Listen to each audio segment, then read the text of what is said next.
अस्सलाम वालेकुम स्टूडेंट। आज का जो लेक्चर है इसमें हम देखेंगे कि फाइनाइट ऑटोमेटा क्या है, इसकी डिफरेंट जो टाइप्स हैं, डिटर्मिनिस्टिक, नॉन डिटर्मिनिस्टिक टाइप, और ट्रांजिशन टेबल क्या होता है। ठीक है। और फिर इसकी कुछ एग्जांपल्स हम देखेंगे कि फाइनाइट ऑटोमेटा जो है और में जो डिटर्मिनिस्टिक और नॉन डिटर्मिनिस्टिक है, इन दोनों में डिफरेंस क्या है, इसको हम, और ये यूज़ क्यों होते हैं, इसकी रीज़न क्या है। तो स्टूडेंट, आपने देखा कि कंपाइलर जो कंस्ट्रक्शन में हमने जो फर्स्ट फेज देखा था, लेक्सिक एनालाइजर, उसने हमें टोकन जो जनरेट करके दिए थे, उनको फिर एक रेगुलर एक्सप्रेशन की फॉर्म में रिप्रेजेंट किया जाता है। आपने देखा था कि जो ऑपरेटर्स होती हैं उनके लिए अलग से रेगुलर एक्सप्रेशन थे। लास्ट जो लेक्चर था उसमें हम रेगुलर एक्सप्रेशन की बात कर रहे थे। तो ऑपरेटर्स हैं, उनके लिए अलग से एक रेगुलर एक्सप्रेशन है। ठीक है। और जो आपके आइडेंटिफायर्स होते हैं, यानी मीन्स के वेरिएबल्स और जो फंक्शंस नेम होते हैं, वो अलग से उनके रेगुलर एक्सप्रेशन, उनका एक पैटर्न था। ठीक है। और उसके बाद जो आपके कीवर्ड्स होते हैं उनके लिए अलग से रेगुलर एक्सप्रेशन होते हैं। तो हम उन फिर रेगुलर एक्सप्रेशंस को वेरीफाई करना है, मीन कि उन टोकन्स जो आपने बनाए हैं कोड के, उनको अब आपने वेरीफाई करना है कि क्या ये वैलिड उसी जो प्रोग्रामिंग लैंग्वेज हम यूज़ कर रहे हैं उसी में से बिलोंग करते हैं, या फिर जो है वो आपने जो है वो कोई और एरर वगैरह उसमें इंक्लूड हो गए। तो आप, अगर आपने आइडेंटिफाई करना है कि ये एक वैलिड टोकन्स हैं, या जो सिंटैक्स आपने लिखा है एक वैलिड सिंटैक्स है आपके प्रोग्राम का, तो उसके लिए हम जो कंपाइलर के अंदर यूज़ करते हैं वो फाइनाइट ऑटोमेटा यूज़ करते हैं। तो फाइनाइट ऑटोमेटा डिटरमाइन करता है कि वो जो स्ट्रिंग, कोई भी इनपुट आप स्ट्रिंग पास कर रहे हैं, मीन कि आप जो टोकन दे रहे हैं, उन टोकन्स को फिर हम इन फाइनाइट ऑटोमेटास के ऊपर चेक करते हैं कि जो वो एक वैलिड टोकन है या फिर नहीं है। तो फाइनाइट ऑटोमेटा स्टूडेंट्स क्या होता है, ये बेसिकली एक रिकॉग्नाइजर होता है। मीन कि अगर आप इसको इनपुट स्ट्रिंग देंगे, तो ये आपको रिटर्न करेगा कि क्या वो जो आपने लैंग्वेज डिफाइन की हुई है या जो रेगुलर एक्सप्रेशन है, उसके अकॉर्डिंगली वो स्ट्रिंग उस रेगुलर एक्सप्रेशन या उस लैंग्वेज से बिलोंग करती है या नहीं करती।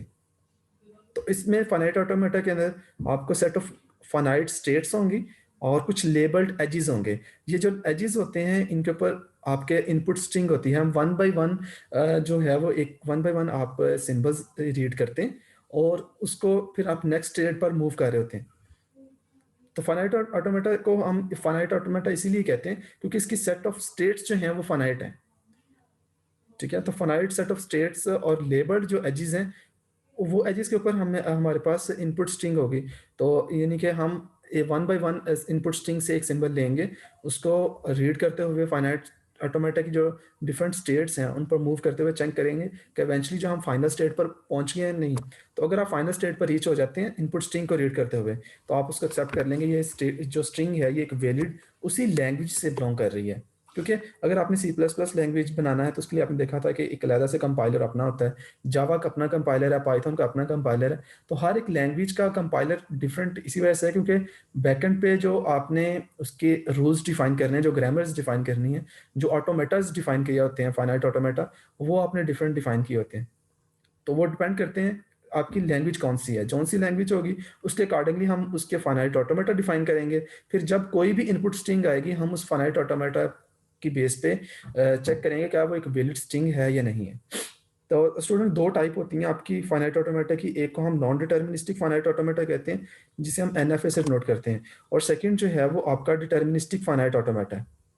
तो जो नॉन डिटर्मिनिस्टिक और डिटर्मिनिस्टिक में क्या डिफरेंस है कि नॉन डिटर्मिनिस्टिक के ऊपर में जो आप जो लेबल्ड एजेस हैं उन पर कोई रिस्ट्रिक्शन नहीं होती।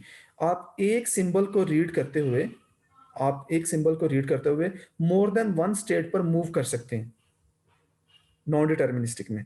तो इसको जो है वो इस तरह से हम डिफाइन कर सकते हैं कि a symbol can label several edges out of the same state, के सेम स्टेट पर आप सेवरल एजेस जो हैं वो डिनोट करके, और एक स्टेट से अगर आपने एक स्टेट पे हैं आप और आपने कुछ इनपुट सिंबल रीड करके नेक्स्ट स्टेट पर मूव कर रहे हैं, तो आप उसी सिंबल को रीड करते हुए मोर देन वन स्टेट पर मूव कर सकते हैं। और इसमें एक और चीज, इसमें एम्प्टी स्ट्रिंग जो है वो भी पॉसिबल है। वो उसे भी आप एज ए लेबल एज के तौर पर ले सकते हैं, यानी कि एम्प्टी स्ट्रिंग को रीड करने के बाद भी आप वन स्टेट से अदर स्टेट पर मूव कर सकते हैं। ये आपकी नॉन डिटर्मिनिस्टिक है, जिसमें जो है वो आप for same input symbol you can move more than one state. तो आपको ये स्टूडेंट्स क्लियर हो जाने चाहिए कि नॉन डिटर्मिनिस्टिक फाइनाइट ऑटोमेटा के अंदर कुछ फाइनाइट सेट ऑफ स्टेट्स हैं, और लेकिन इसमें एक खास प्रॉपर्टी ये है कि जो एजेस हैं उन वो जो लेबल जिन्हें हमने किया है वो एक सिंबल को रीड करते हुए, इनपुट एक सिंबल को रीड करते हुए मोर देन वन स्टेट पर मूव कर सकते हैं। लेकिन जो आपका डिटर्मिनिस्टिक फाइनाइट ऑटोमेटा है उसमें रिस्ट्रिक्शन होती है लेबल्ड एजेस के ऊपर कि आप एक इनपुट सिंबल को रीड करते हुए एग्जैक्टली आप एक ही स्टेट पर जो है वो नेक्स्ट मूव कर सकते हैं। तो ये दोनों में डिफरेंस है। तो deterministic finite automata have for each state and for each symbol of its inputs alphabets exactly one edge which that symbol leaving that state। तो जब भी किसी एक स्टेट से आप दूसरी स्टेट पर मूव कर रहे हैं तो वो जस्ट एक सिंबल को रीड करते हुए आप उस स्टेट पर मूव कर सकते हैं। ठीक है, तो ये इन दोनों में डिफरेंस है। जब हम इनकी एग्जांपल्स देखेंगे अभी तो और ज़्यादा ये चीज़ें आपको क्लियर हो जाएंगी कि डिटर्मिनिस्टिक और नॉन डिटर्मिनिस्टिक फाइनाइट ऑटोमेटा में क्या डिफरेंस है। आगे नेक्स्ट इन दोनों की जो है वो स्टूडेंट एक प्रॉपर्टी शो की है कि both deterministic and non-deterministic finite automata are capable of recognizing same languages। कि अगर इनके हम बात करें ना इनके रिकॉग्नाइजिंग पावर के लिहाज से तो इनकी जो पावर है कंप्यूटिंग पावर वो सेम ही है, यानी कि सेम लैंग्वेजेस, जो लैंग्वेज आपकी डिटर्मिनिस्टिक फाइनाइट ऑटोमेटा रिकॉग्नाइज कर सकता है वही लैंग्वेज आपकी नॉन डिटर्मिनिस्टिक फाइनाइट ऑटोमेटिक भी रिकॉग्नाइज कर सकता है। और these language are exactly the same language called the regular languages। तो that regular expression can describe। तो स्टूडेंट ये जो हमारी लैंग्वेजेस हैं जिनको ये एक्सेप्ट करते हैं हमारे फाइनाइट ऑटोमेटा और जो डिटर्मिनिस्टिक और नॉन डिटर्मिनिस्टिक फाइनाइट ऑटोमेटा हैं, तो ये जो है रेगुलर लैंग्वेज को एक्सेप्ट करते हैं। रेगुलर लैंग्वेज मींस कि जो रेगुलर एक्सप्रेशंस को डिफाइन कर रही हैं। तो जितने भी हमने कंपाइलर की कंस्ट्रक्शन के लिए टोकन्स बनाए हैं, ठीक है, वो टोकन्स हमारे रेगुलर एक्सप्रेशन, उनको हम रेगुलर एक्सप्रेशन की मदद से रिप्रेजेंट करते हैं। इसलिए फिर उन रेगुलर एक्सप्रेशंस को फिर वेरीफाई किया जाता है इन जो डिटर्मिनिस्टिक और नॉन डिटर्मिनिस्टिक फाइनाइट ऑटोमेटा के जरिए।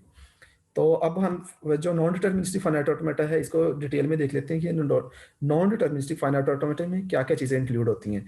तो सबसे पहले अगर हम बात करें कि नॉन डिटर्मिनिस्टिक फाइनाइट ऑटोमेटा में, तो इसमें एक फाइनाइट सेट ऑफ स्टेट्स होंगी।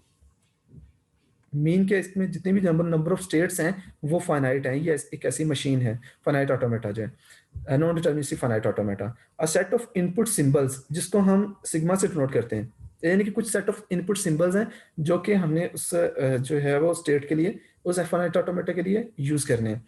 The input alphabets we assume that empty string which stand for empty string is never a member of alphabets. तो कह रहे कि आपके पास जो अल्फाबेट्स हैं वो आपके इनपुट कैरेक्टर्स हैं। लेट्स सपोज कि अगर आपके पास अगर आप उसको वेरीफाई कर रहे हैं, कुछ ऑपरेटर्स को वेरीफाई कर रहे हैं, तो इनपुट सिंबल्स क्या होंगे उसमें? अरिथमेटिक ऑपरेटर्स को कर रहे हैं तो प्लस है, माइनस है, मल्टीप्लिकेशन है, डिवीजन है। इस तरह से अगर आप किसी कीवर्ड्स का आपने अल्फाबेट जो है वो डिफाइन किया है तो उसके जो करेक्टर्स हैं वो आपके इनपुट अल्फाबेट्स हैं जिनको हम आगे पास करेंगे अपनी फाइनाइट ऑटोमेटा को।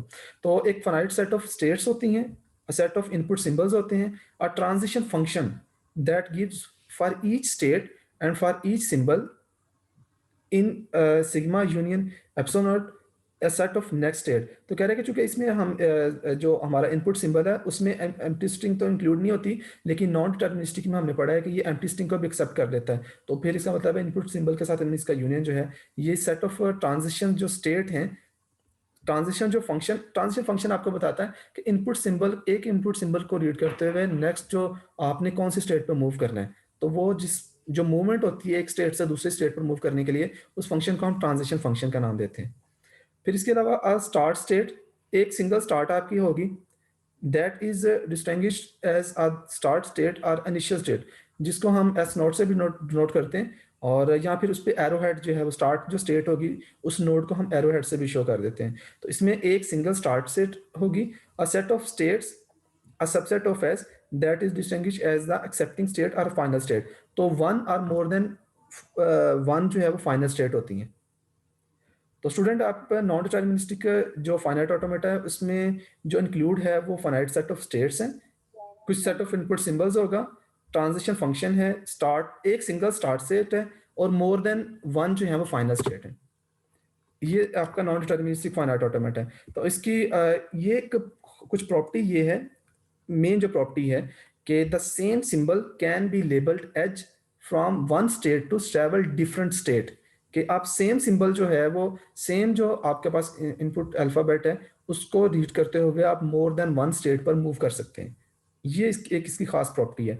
और an edge may be labelled as empty. और सेकंड इसकी main property non deterministic finite automata की है, जो इसको डिफरेंशिएट करती है फाइनाइट ऑटोमेटा से, कि ये आपका नॉन एम्प्टी जो स्ट्रिंग है या एम्प्टी स्ट्रिंग जो है उसको भी ये एक्सेप्ट करके तो एक स्टेट से दूसरी स्टेट पे मूव कर सकते हैं। तो अब इसकी हम एग्जांपल देख लेते हैं। लेट्स स्टार्ट के आपने ये एक रेगुलर एक्सप्रेशन सिंपल गिवन है कि ए और बी, ये जो सिंबल यहाँ पर हम जो लाइन यूज कर रहे हैं ये बेसिकली शो कर रही है कि ए और बी स्टेरिक स्टेरिक डिनोट करता है। मैंने आपको बताया कि ये ऑल पॉसिबल जो कॉम्बिनेशंस हैं, ए और बी के ऑल पॉसिबल जो कॉम्बिनेशंस हैं वो आपका स्टेरिक डिनोट कर रहा होता है। और नेक्स्ट जो है वो ए बी बी, ये आपको एक सिंपल एक रेगुलर एक्सप्रेशन गिवन है। वो कह रहे हैं कि आपने इस रेगुलर एक्सप्रेशन को आपने इसका एनएफए बनाना है। अब इसका अगर आपने एनएफए बनाना है तो सबसे पहली जो आप इनिशियल स्टेट जो आप बनाएंगे, जिसको आप देख रहे हैं जिसे हम स्टार्ट स्टेट कह रहे हैं, तो आप यहाँ पर देख रहे हैं ए और बी जितने भी आ रहे हैं, जितना चाहे जितने भी एज आएंगे तो ये इसी स्टेट पे इनिशियल स्टेट पे रह रहा है। जितने भी एज आ रहे हैं, जितने भी बीज आ रहे हैं तो इसी स्टेट पे रहेगा।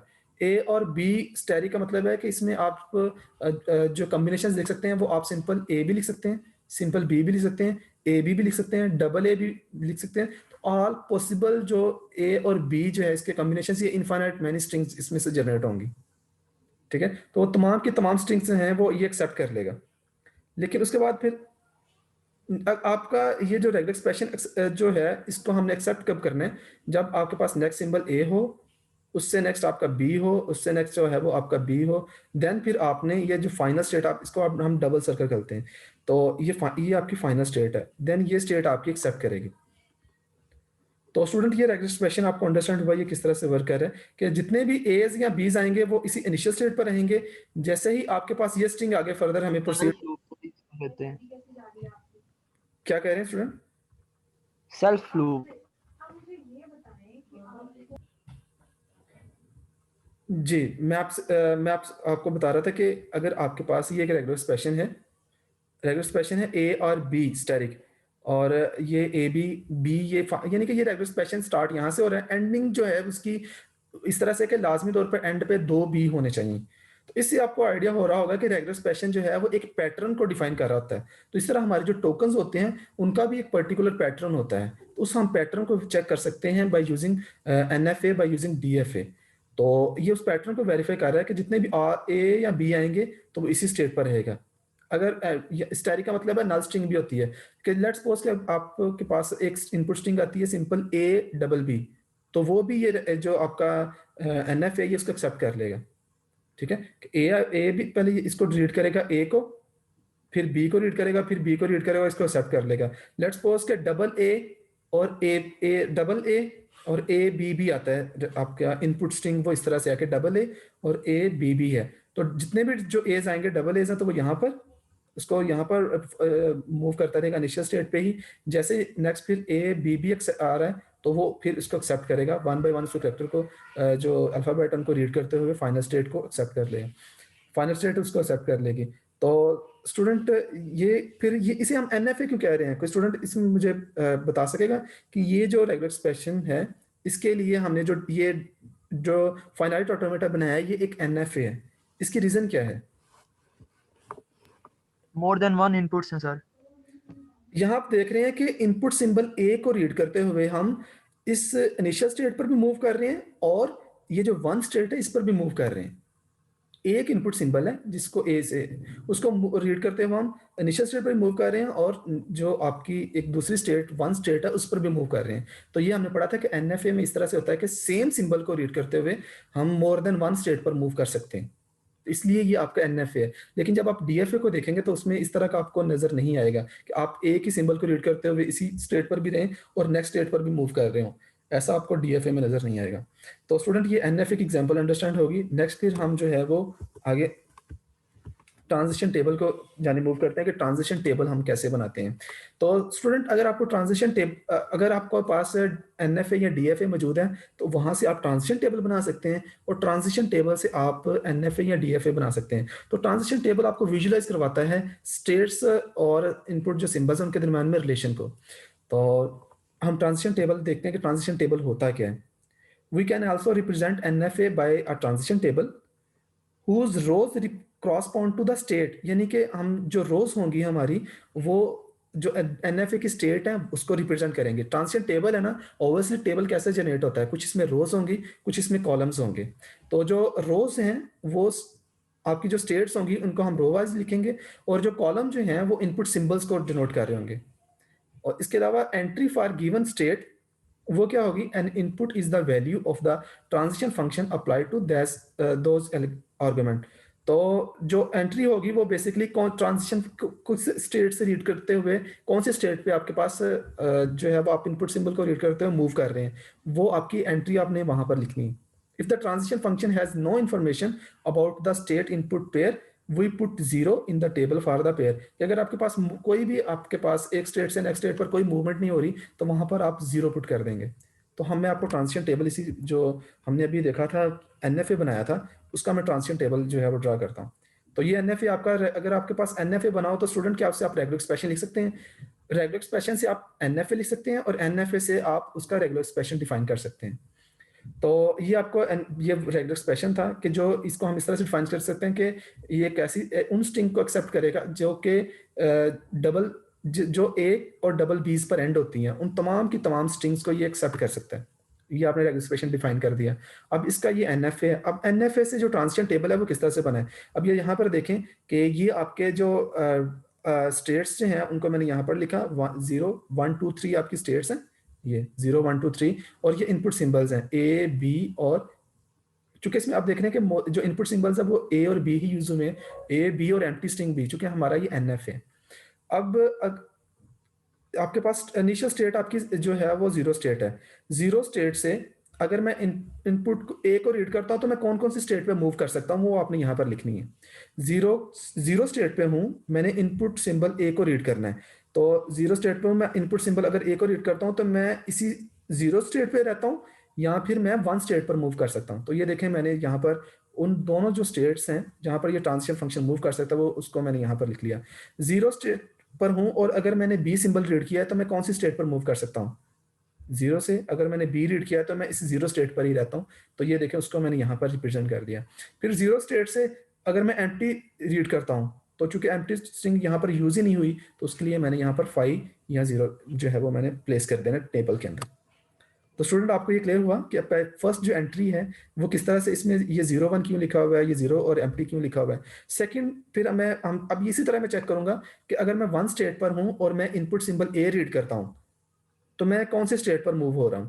तो अगर मैं वन स्टेट पर हूं और इनपुट सिंबल अगर मैं ए रीड करता हूं तो यहाँ पर देखें इनपुट सिंबल ए रीड ही नहीं हो रहा है, इसमें कोई भी इनपुट सिंबल नहीं है, तो वहां पर मैं एम्प्टी स्ट्रिंग पुट कर रहा हूं। वन से अगर मैं बी रीड करता हूं तो कौन सी स्टेट पर मूव हो रहा है, टू पे, तो यहाँ पर मैंने उसको मेंशन कर दिया कि टू स्टेट पर मूव हो रहा है। वन से एम्प्टी स्ट्रिंग रीड नहीं हो रही तो एम्प्टी पुट कर दिया, जीरो पुट कर दिया।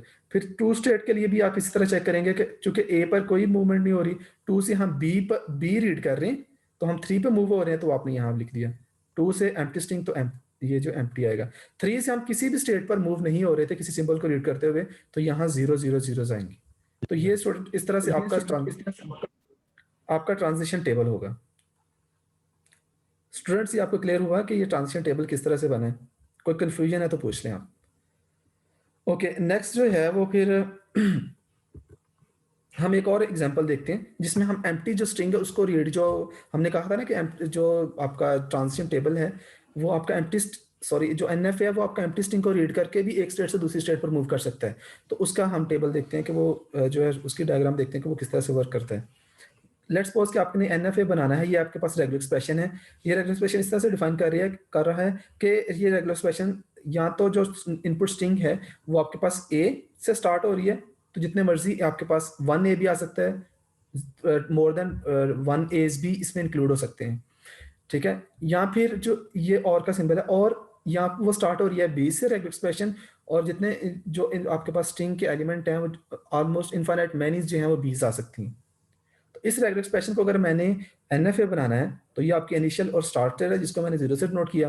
तो यहाँ मैं एम्प्टी स्ट्रिंग को रीड करते हुए फर्स्ट स्टेट पर मूव हो रहा हूँ और मैं इसका जो फर्स्ट जो आपका एनएफए है उसको मैं यहाँ पर लिख रहा हूँ कि अगर ए रीड किया है तो ए रीड करने के बाद भी मैं इसको एक्सेप्ट कर सकता हूँ, क्योंकि लेट्स सपोज अगर ये मेरे पास ए जो स्टैरिक है वो एम्प्टी स्ट्रिंग होती है। ए स्टैरिक मीन कि यहाँ पर एम्प्टी स्ट्रिंग भी आ सकती है और वन ए भी आ सकता है, टू ए भी आ सकता है, थ्री ए भी, अप टू सोन एज आ सकते हैं। तो अगर लेट्स सपोज कि यहाँ पर एम्प्टी जो है वो आया तो मैं ए को रीड करते हुए फाइनल स्टेट पर पहुंच जाऊंगा। इसके अलावा जितने भी एज आएंगे वो मैं यहाँ पर मूव करता रहूंगा और जैसे ही एज जितने मैंने इवेंचुअली जो है वो मैं इस फाइनल स्टेट को गेट कर सकूंगा। तो ये जो फर्स्ट आपका पार्ट है उसके लिए मैंने एम्प्टी स्ट्रिंग को रीड करते हुए यहाँ पर मूव कर लिया। और सेकेंड जो है वो है बी स्टैरिक। तो इसके लिए अगर मैं यहाँ पर स्टार्ट पर हूँ तो मैंने एम्प्टी स्ट्रिंग को रीड किया, यहाँ थ्री स्टेट पे आया। यहाँ जितने भी जो अगर सिंगल बी है, सिंगल बी को रीड करते हुए मैं start state sorry final state get की। और अगर मोर देन वन बीज भी हैं तो मैं यहाँ लूप लगाऊंगा, तो जितने भी बीज आएंगे वो यहाँ पर आपका ये लूप जो है वो चलता रहेगा, इवेंचुअली ये उसको एक्सेप्ट कर लेगा। इसके अलावा अगर स्ट्रिंग जो है वो इस तरह से हुई कि आपके पास स्ट्रिंग जो है वो इस तरह से है कि ए बी अगर आता है, अगर लेट्स सपोज कि ए बी आएगा तो वो उसको एक्सेप्ट नहीं करेगा, ठीक है, क्योंकि उसने कहा या तो ये हो सकता है या फिर ये। तो जो सी फॉर्म आपको जो सा रेगुलर एक्सप्रेशन जिस पैटर्न में गिवन होगा उसी पैटर्न पे ही आप जो है वो एक्सेप्ट कर सकते हैं। तो स्टूडेंट ये एनएफए की एग्जांपल है जिसमें हमने देखा कि एनएफए एम्प्टी स्ट्रिंग को रीड करते हुए किस तरह से स्टेट्स को मूव कर रहे हैं। ओके, नेक्स्ट जो है वो स्टूडेंट्स हम देख लेते हैं अब डीएफए, उसकी एग्जांपल भी देख लेंगे। Deterministic finite automata. A deterministic finite automata is a special case of the NFA where there are no move on the input empty string। कि अगर इसमें बेसिकली एम्प्टी स्ट्रिंग का कोई हम यूज नहीं कर सकते। एम्प्टी स्ट्रिंग जो को यूज करते हुए या रीड करते हुए हम एक स्टेट से दूसरी स्टेट पर मूव नहीं कर सकते। एनएफए में तो आपने अभी देखा लास्ट एग्जांपल में कि हम एक स्टेट से दूसरी स्टेट पर मूव कर सकते हैं, लेकिन डिटरमिनिस्टिक फाइनाइट ऑटोमेटा में वो केस नहीं है। सेकेंड इसकी ये प्रॉपर्टी है, for each state s and input symbol A there is exactly one edge out of the state labelled A. तो कह रहे हैं कि एक इनपुट सिंबल को रीड करते हुए जस्ट हम एक ही स्टेट पर फर्दर मूव कर सकते हैं, उस इनपुट सिंबल को रीड करते हुए हम मोर देन वन स्टेट पर मूव नहीं कर सकते। ये मेजर डिफरेंस है दोनों के दरमियान में, नॉन डिटर्मिनिस्टिक फाइनाइट ऑटोमेटा के और डिटर्मिनिस्टिक फाइनाइट ऑटोमेटा के। उसमें एम्प्टी स्ट्रिंग भी रीड हो रही थी और एक सिंबल को रीड करते हुए मोर देन वन स्टेट पर मूव हो रहा था। इसमें एम्प्टी स्ट्रिंग को रीड हम नहीं कर सकते और अगर हमने एक सिंबल को रीड किया है तो एग्जैक्टली हम एक ही स्टेट के ऊपर फर्दर मूव हो सकते हैं। तो इसके स्टूडेंट में एग्जांपल्स में आपको शो कर देता हूँ कि लेट्स सपोज वही जो एक्सप्रेशन था उसमें आप देख रहे हैं कि ये ए और बी स्टैरिक। तो ये ऐसी स्ट्रिंग को जो है एक्सेप्ट करेगा जो एंड हो रही है ए और डबल बी के ऊपर। ये उस रेगुलर एक्सप्रेशन जो है उस लैंग्वेज का। तो अब हम इसके लिए अगर आपने डीएफए बनाना है तो हम स्टार्ट ये करते हैं कि अगर आपके पास इस तरह से है कि अगर आपके पास इस तरह से है इनिशियल स्टेट से हम स्टार्ट हुए, तो अगर आपका ए आता है ठीक है, फिर बी लेट्स सपोज हम पहली कंडीशन ये देखते हैं कि ये आपका यहाँ पर हमने एम्प्टी स्ट्रिंग पुट की, तो बाकी आपके पास क्या होगा ए बी बी। जब भी आप रेगुलर एक्सप्रेशन से डीएफएस वगैरह बनाएं तो जो एम्प्टी स्ट्रिंग आपके पास जहाँ स्टैरिक हो पहले उसको आप नल कर लें और बाकी जो स्ट्रिंग है उसके लिए आप डीएफए जो है वो डिजाइन कर लें। अब बाकी जो स्ट्रिंग आपकी बचती है वो आपकी बचती है ए बी बी। तो हम इनिशियल स्टेट से हमने ए को रीड किया, हम नेक्स्ट स्टेट पर मूव हुए। अब देखें एक सिंबल को मैं रीड करके एक स्टेट पर मूव हो रहा हूँ, फिर मैंने आप जो है वो बी को रीड किया और उससे जो नेक्स्ट स्टेट है उस पर मूव किया, फिर मैंने अगर बी को रीड किया तो उससे जो नेक्स्ट स्टेट है उस पर मूव करके इसको मैंने एक्सेप्ट कर लिया। अब हम बात करते हैं कि अगर यहाँ पर एम्प्टी स्ट्रिंग नहीं होती बल्कि यहाँ पर कुछ एज भी हो सकते हैं बीज भी हो सकते हैं, उस केस में क्या होगा। तो उसने कहा कि लेट्स सपोज कि यहाँ पर जितने भी जो बीज आते हैं, लेट्स सपोज यहाँ पर जितने भी जो बीज आते हैं आपका जो है वो लूप यहाँ पर ही रहे, जितने भी जो बीज आएंगे और उसके बाद आपके पास ए बी बी जो आते हैं यहाँ से ए बी बी को एक्सेप्ट करता हुआ फाइनल स्टेट जो है वो गेट कर लें। और एक तो ये भी पॉसिबल है कि आपके पास इस तरह भी तो हो सकता है ना कि जितने मर्जीज आपके बी आए उसके बाद सिंगल ए आए, ठीक है। तो अगर इस तरह का केस है कि तमाम के तमाम बीज आए हैं, उसके बाद ए आया है, तो फिर ये कंडीशन आप लोग नहीं। तो फिर अगर ये केस भी हो सकता है कि टू बीज आई हैं और टू ही अगर ए आई, तो उस केस में क्या होगा कि टू बीज आए तो वो यहाँ पर मूव करेगा। अगर टू ए या मोर देन टू ए आई हैं तो वो फिर यहाँ पर एक एक इनपुट एक को रीड करने के बाद जितने भी एज आएंगे वो फिर यहाँ पर लूप करेगा, और फिर जो है वो इवेंचुअली ए, ये जो आपके पास बी इसको रीड करते हुए फाइनल स्टेट गेट कर लेगा। ठीक है स्टूडेंट। तो यहाँ पर जो है वो आपको ये इस लूप की भी अंडरस्टैंडिंग होगी है, और इस लूप की भी अंडरस्टैंडिंग होगी ये हमने लूप यहाँ पर क्यों लगाया है। लेकिन इस तरह भी तो हो सकता है ना कि आपके पास यहाँ पर एक ये केस आ जाए कि B A B A B A, ठीक है, यहाँ पर आपके पास बी आया है फिर ए आया है।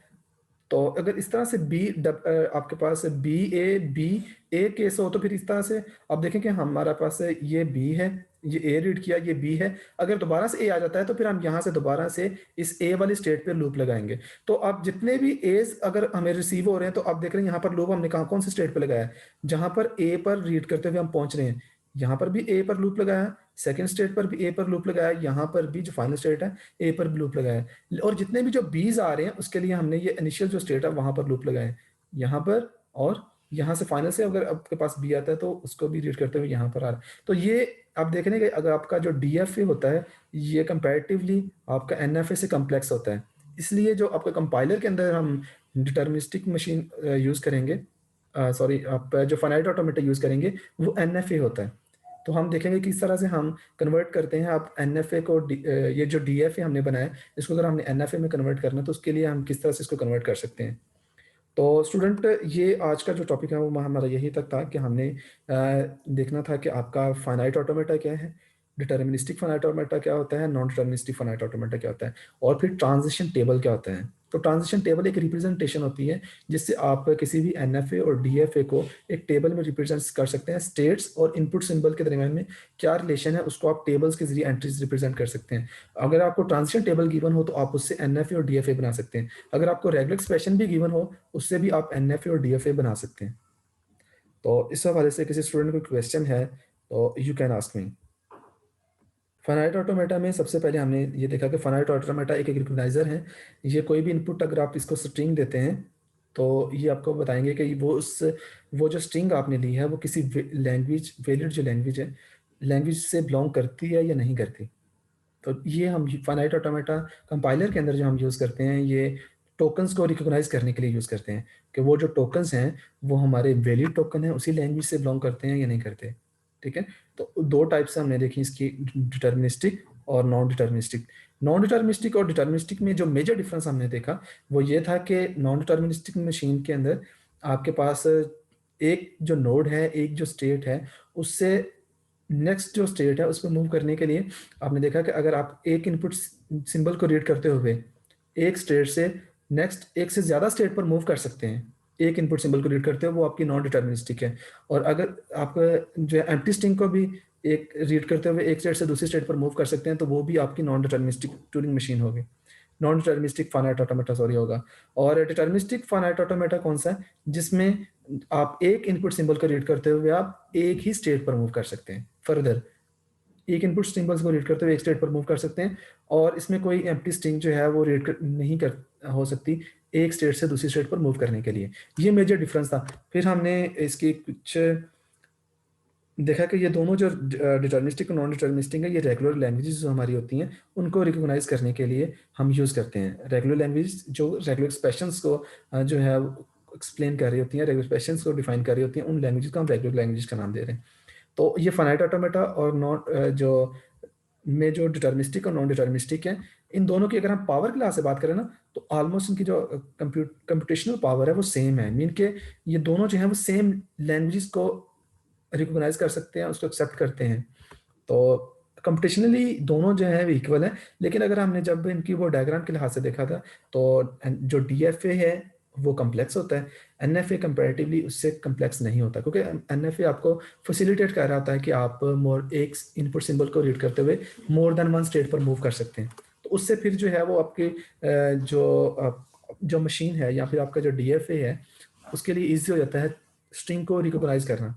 तो इसलिए जो NFA है, हम देखेंगे कि हमारे जो कंपाइलर है वो NFAs ही यूज कर रहा है टोकन्स को रिकॉग्नाइज करने के लिए, स्ट्रिंग्स को रिकॉग्नाइज करने के लिए।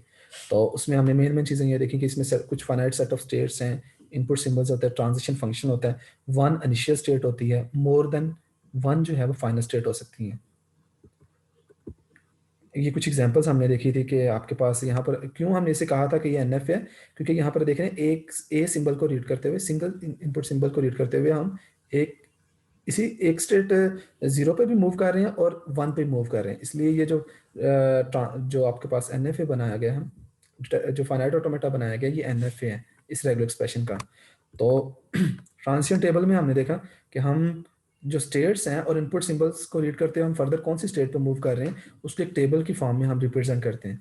तो इस ट्रांजिशन टेबल अगर गिवन हो तो वहां से हम NFA या DFA जो है वो बना सकते हैं। ये एग्जांपल आपको शो की गई है कि NFA जो है वो एम्प्टी स्ट्रिंग को रीड करते हुए जो एक स्टेट से दूसरे स्टेट पर कैसे मूव कर रहे हैं और कैसे जो है उसका NFA अगर आपने बनाना है तो उसे हम किस तरह से बनाते हैं।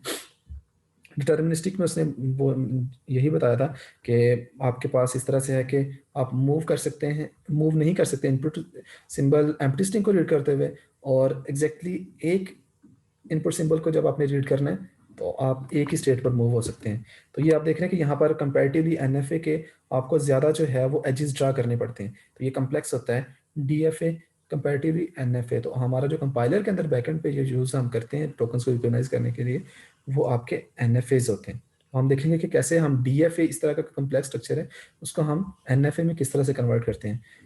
तो स्टूडेंट आज का लेक्चर हमारा यहीं तक था कि हमने इसको अंडरस्टैंड करना था। कोई क्वेश्चन है आपका तो आप मुझसे पूछने के सर ये हमें